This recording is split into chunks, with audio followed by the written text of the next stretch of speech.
Akşam üstü çıkar. Şimdi son dakikaya düşer. Yok. Kaldırma. Öyle tutsana abi. Ya, Selahattin.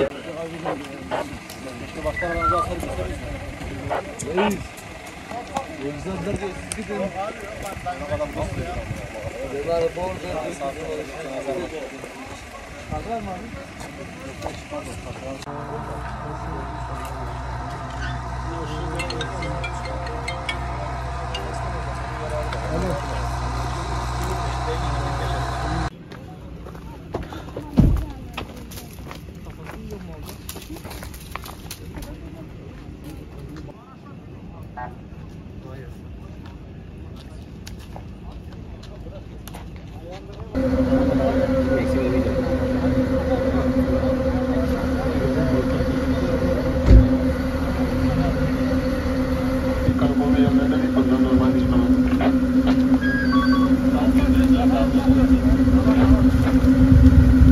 Gracias.